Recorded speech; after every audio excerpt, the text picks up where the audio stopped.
Okay. So Alex Haley, Right. Norman Lear. Tell me a little bit your first impressions of them.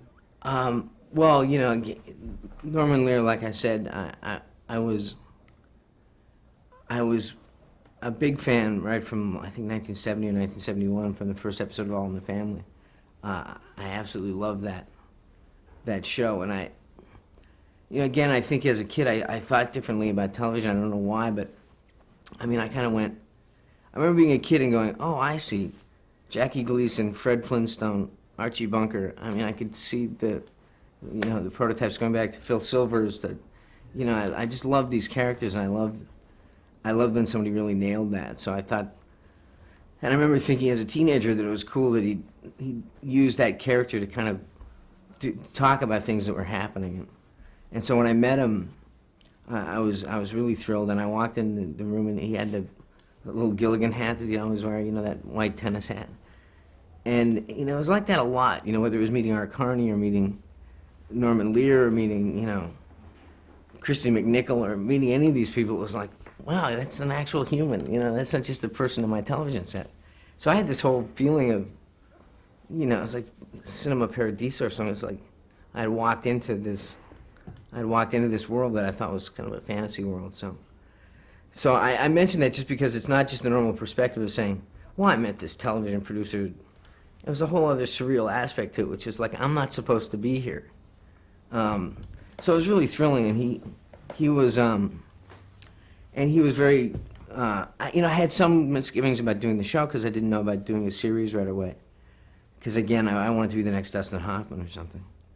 And but the combination of him and his excitement about my audition, and also his willingness to have conversations about, I said, tell me about, when did you think of doing Maude, and when did you think of doing Sanford and Son, and how much involvement did you have in this and that and the other thing? And he indulged me, which was really cool. And then to have met Alex Haley, who at that time had accomplished no less than a gigantic cultural and social revolution in terms of the perception of African Americans on television, which again, coming from a Canadian perspective, we would always look at that whole situation and segregation and things like that, and the whole relationship between African American and Caucasian Americans with this kind of this self-satisfied removal from that, kind of saying, well, of course it wouldn't be that way here, and we wouldn't, so Canada was very much cheering on the whole civil rights movement. So to meet Alex Haley was I had known about his the autobiography of Malcolm X, and known about his history to an extent as far as that went. So then again, that was very exciting. And so ultimately, I couldn't resist the idea of working with the two of them. And the show was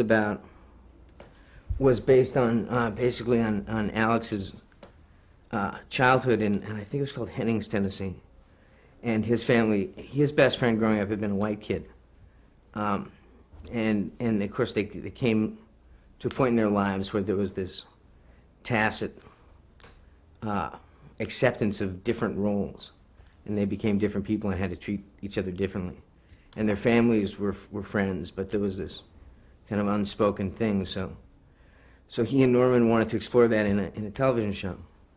So it was an hour-long drama. It was kind of had a Walton-esque overtones. And one of the things I really liked about it was that I played this middle son, not the son who was the kind of the prototype of his friend, his white friend, but the older brother, who was slightly rednecked but well-meaning. And this took place in the 30s, Depression era South. So it was a lot of fun. It was like this whole different cultural thing for me. It was a great character to play. And at the same time, too, it went a long way in flattening out my Canadian accent, getting rid of the rounded vowels, because I was playing this kid from Tennessee, doing that whole thing, or whatever I did. I can't remember it now, but so it was a good experience. And I did that for an abbreviated season. I think we had an order of 8 the first season. Is this single camera film? Single camera film, yeah. So, to you at that point, was it like film acting, or did it feel like was it television acting? Was there a difference to you? No, there wasn't too much of a difference, and I hadn't done enough film to really. I mean, the only film I'd done was kind of this inexpensive Disney movie, which we did kind of on a television schedule anyway. So, I mean, now I would say, yeah, the difference between film and television. Film is, one you shoot 8 pages a day, and the other one you shoot a page and a half. So there's an appreciable difference. But then, no, it was pretty much the same thing to me. When I understood that when I did television, I sometimes worked on video and multiple camera. But no, it was just kind of grinded out, but it was good quality stuff and good writing and good actors. And it was a great experience and a great initiation. So we did that first season, and we came out of it, and I did some more guest spots. I mean, I did weird things. I did like a pilot I did a test for a Gabe Kaplan pilot called Lewis and Clark. I did his network, whatever audition tape is.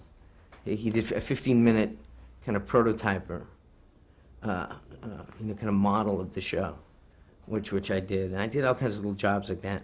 I was in a weird position because I was trying to stay in the States, but unlike other out-of-work actors, when I wasn't working, I couldn't be a box boy, I couldn't be a waiter because I didn't have the papers, so I could only work as an actor when they got me the papers. So it was this really kind of tenuous situation.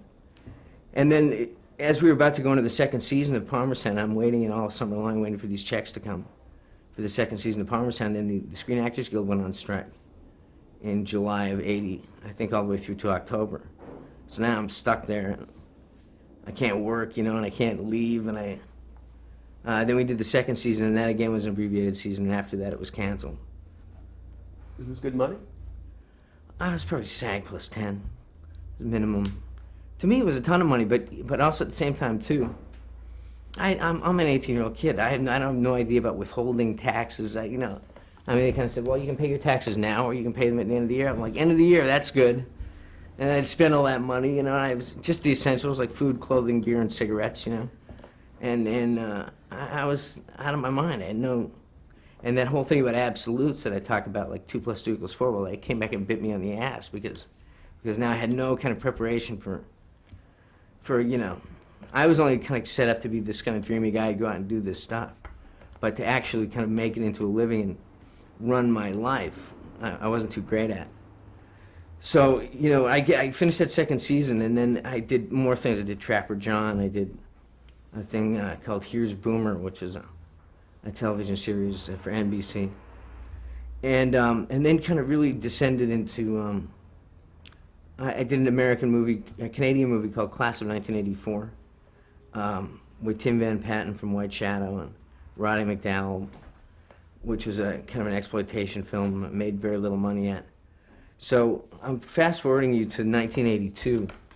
So now, by the spring of 1982, I had no money. I was ducking the landlord. I was selling my sectional couch section by section. I had no phone. All I had was a big, gigantic tax bill and a desire to get a job. But I couldn't just get a job. I was really in a position where I needed like a gigantic score. I needed something really major to pull me out of this abyss that I was in. And I got an audition for Family Ties. Was your agent sending you out during this period? Yeah, they were sending me out. Were there out. any doubts? Did your parents say maybe it's time to come home? And what was really going on during that? Everybody, my parents, everybody was saying, come home, you've done enough, it's all fine, There's no shame in coming home. And I'm thinking, what am I going to do? I'm going to pick up nails on a construction site, My best friend worked at the railroad. He'll probably get me on chasing bums out of boxcars. There's nothing for me to do. I can't, this is all I can do. And I've already put everything I have on the line, and I just was determined to have something happen. And as time went on, I knew that whatever happened was going to have to be a big thing. Was your agent sending you out regularly?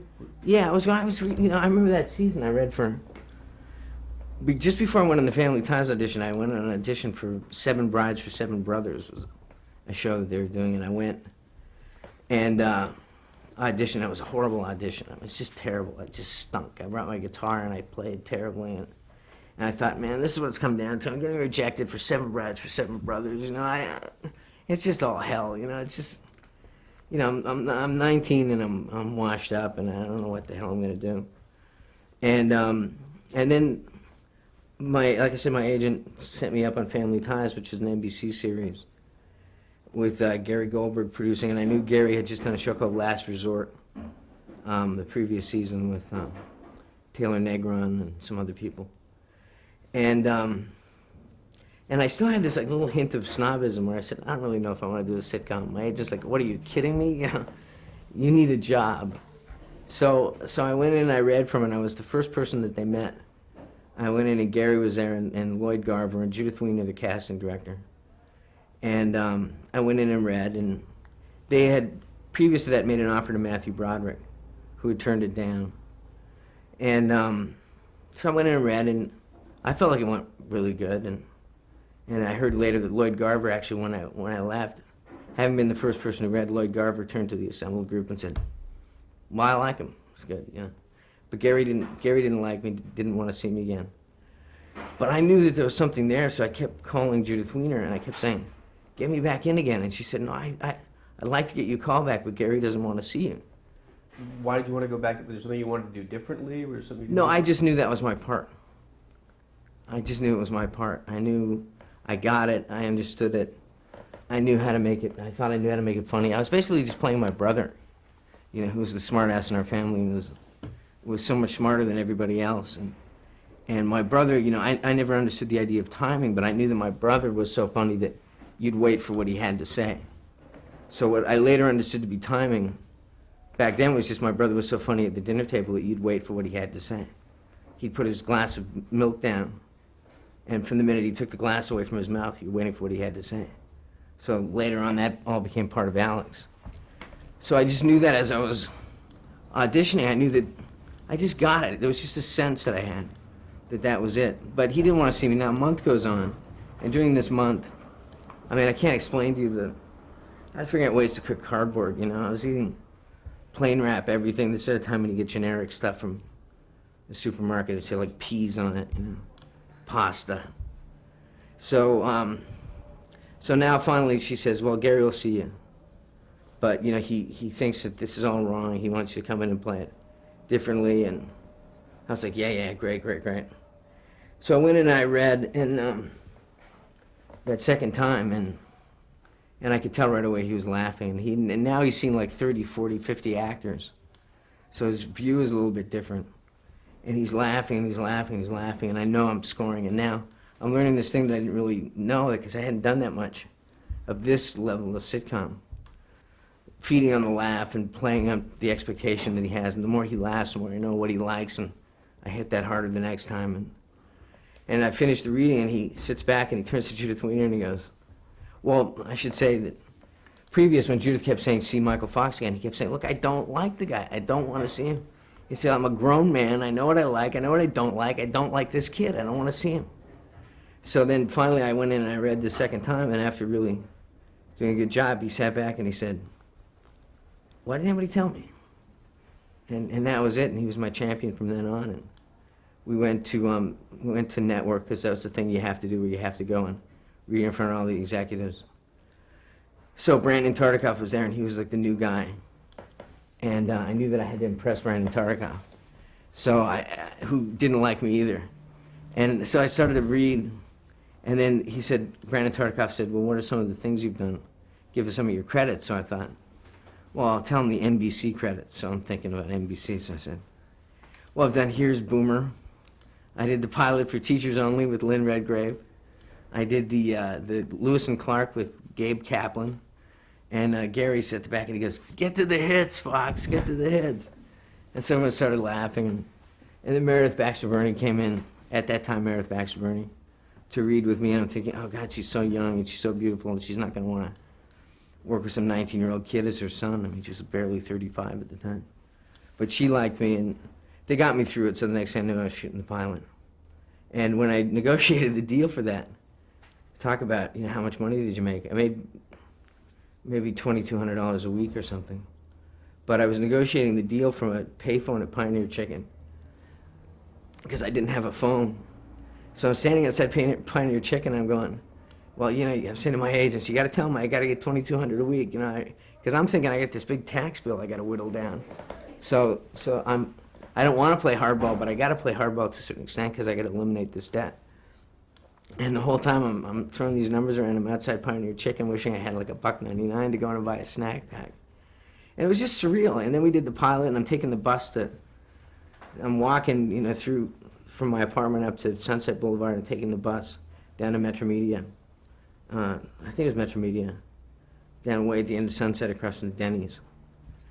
And you know, doing my work and worrying the whole time I'm going to get fired, and worrying I'm going to get fired, and then also at the same time knowing that I was learning stuff as the week went on, and I'm figuring stuff out, and Where are we now? Rehearsals? rehearsals for the pilot. And I'm figuring stuff out, you know, and the show was kind of, luckily for me, centered around Alex, that pilot episode. Him wanting to impress this kind of waspish girlfriend and inviting her over for dinner, and, you know, being horrified by his hippie parents. And as the week's going along, I'm thinking, wow, this is working. This is pretty cool. And there was just a sense about it. There was just a sense about this kind of 3 years of ups and downs and bizarre stuff is really going to come to something. And that was it. What was Family Ties? Tell me about what was the show about? Why did it appeal to you? What was the character? Well, Family Ties was a show that was based on really on Gary Goldberg's life. I mean, Gary was a schoolboy athlete, and then kind of as he got older and got into college, was, you know, kind of the nascent hippie movement, you know. So he grew his hair long, grew a beard, had a dog named Ubu, traveled around Europe, met this woman Diana, and they lived kind of a hippie existence. Very counterculture, very cool guy. And then one day he decided to write a television script he wrote a Newhart script, and he just out of the blue just said, I want to do this. And he sent it away to somebody who said, wow, you're very talented. Within a couple of years, he was part of the whole MTM machine, and then so that by the time our show came along, it was maybe his second or third solo producing effort. But he wanted to do a show that was based on the premise that his generation were now the parents of you know, kind of older, young teenagers, older, you know, kind of 8, 9, 10, 11, 12, 13, 14, 15-year-old kids. And so he had this idea of what if they had conservative values and the parents had, you know, those kind of 60s counterculture values. So it was, believe it or not, it was a really fresh idea at that time. And Alex was the most kind of conservative of all the kids, the oldest son, the oldest child, and was, you know, had been constructed as kind of someone who really loved Reagan, was really part of that whole Reagan youth movement. And again, to me, coming out of Canada, you know, I had kind of ill-defined liberal values, social liberal values, but, you know, I wasn't part of any, you know, American political construct, so nothing was personal to me. So I had a really great time making fun of it. As the character developed, and you know, Republicans really took Alex under their wing and made him kind of a poster boy for the movement at the same time too. Social liberals were kind of writing me letters saying, you know, way to go, making fun of and satirizing that point of view. So I was loved on both sides. I mean, that was uniquely about the character and uniquely about the show. It was one of those shows where it just caught a time. It just found its niche. Were there any political figures that were attracted to the show for any reason? Well, Reagan wanted to do the show. Gary had said Reagan wanted to do the show, but Gary said he had to show up at the table read and show up for all the rehearsals. So that was the rule, and which they, of course, didn't want to do. So we kind of were, like I said, we all kind of thought we were being, you know, fairly left-wing about some of the stuff, but at the same time too, the central values, the family element of it, and the love and respect between family members with opposing points of view, and the that part of it, I think, was a value that appealed to both sides of the spectrum. So it was really unifying in that sense, and it was you know, it's just a great experience. And we were on for a couple of years, and we benefited from the fact that we were on NBC, which in the early '80s was just, I mean, if you wanted to hide from the FBI, you'd go on NBC. You know, you could basically you'd be on the Lamb, you know, I'd be on primetime schedule. So, and Brandon Tartikoff stuck with it. There's one funny kind of side to this, which was, and Brandon wrote about it in his book, The Last Great Ride, which was he really didn't like me, and that is me in the role, and urged Gary quite a few times in the first season to fire me. And Gary asked him why, you know, and he said, well, he said, look at that kid. You know, he said, it's not a face you're going to see in a lunchbox. And Gary said, I don't know about lunchboxes. I give him 3 jokes and he gets me 5 laughs. That's all I know. And so he said, just let me hang on to the kid. So he did. So then in 1984, now the show's doing really well. Cosby comes on, all of a sudden we're the #2 show in the country. And I was doing pretty well personally. And then went away and did Back to the Future. And the whole thing kind of blew up. And then that's when Brandon, you know, Brandon was such a mensch. When all was said and done, he was such a great guy and such an innovator and amazing. He had an impact on television that still exists. But he had great humility, and he loved when he was wrong, and he loved to admit when he was wrong. So at that point, which is the pinnacle of my success, he came out and said, you know, I was the one who said, fire this guy. He said, I said he'd never belong in a lunchbox. So I had a lunchbox made with my picture on it. He said, Brandon, this is for you to put your crow in. Love, Michael J. Fox, and sent it to him, and he literally said right to the end he had it behind his desk. And it was one of his favorite mementos. He's an amazing guy. Family Ties, the concept of the show, was it built around the character Alex P. Keaton, your character? What was the original concept? No, it wasn't. It was built around the parents, basically, and, you know, roughly on the conflict, but it's the nature of situation comedy that you're always looking for a breakout character. And it wasn't really about, I mean, I was lucky enough to be that guy at that time, and I think brought some things to it, but it was mostly about the character. I mean, that was just such a clever character. And, you know, it's one of those things, they create a character and they get it up walking and talking, and they go, oh my God, all we have to do is feed this thing, and it grows and grows and grows and grows. So consequently, I kept getting more stuff every week, and funnier stuff, and bigger parts. And this young writer named Michael J. Whitehorn came on board.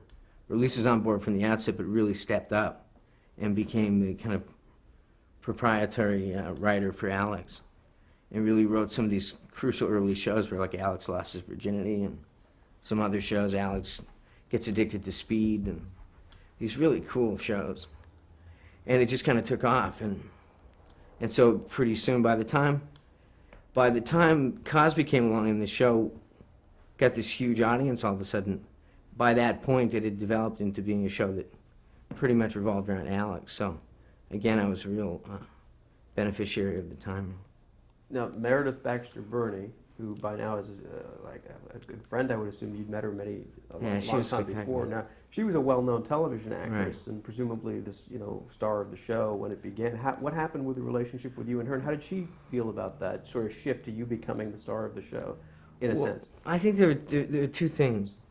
Well, first, you know, going back about Meredith, when I first started doing the show, I didn't have a car, obviously, and I was on her way to work, and so she would pick me up and drive me to work, and I had this roommate that I had taken in, this Englishman. He was a very funny guy. He was like a punk rock musician from London, and he'd always crack up. He'd wake up early in the morning to see me go to work because he loved to look out the window and down at this amazing blonde woman who picked me up in a Mercedes with the sunroof open, playing Vivaldi, you know, every morning.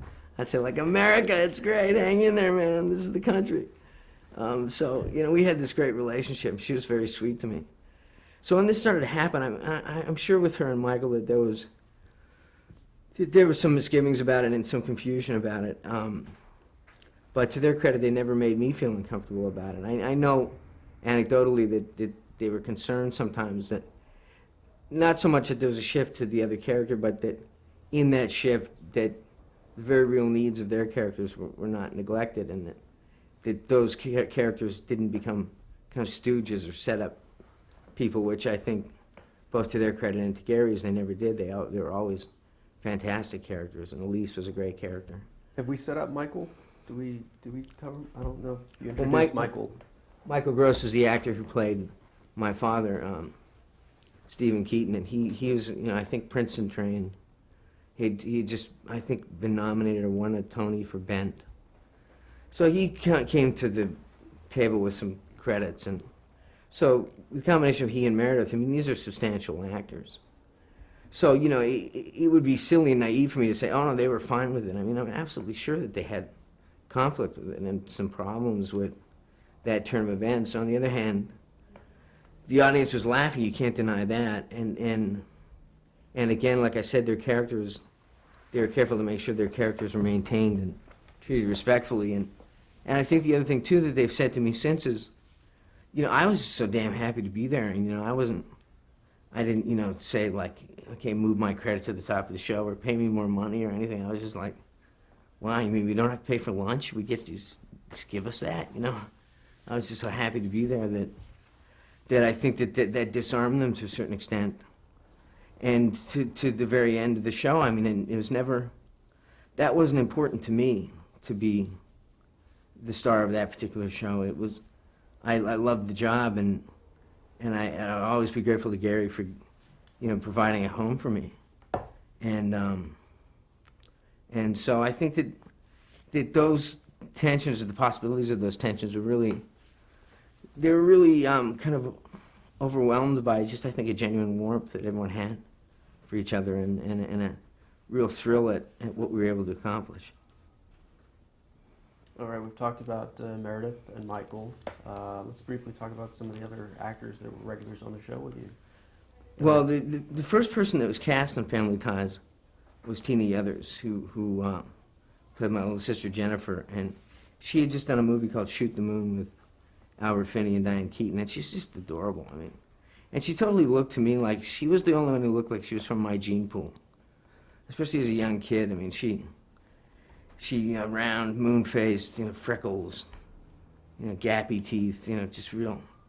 She was a real sweetheart, and she was so funny. I mean, just so deadpan, and I had a lot of fun in the pilot with her, arguing with her and in character and in our scenes.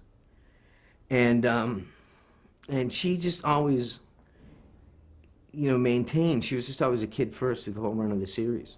And she got really big, and she grew really fast, and she was really strong. She was just preternaturally strong.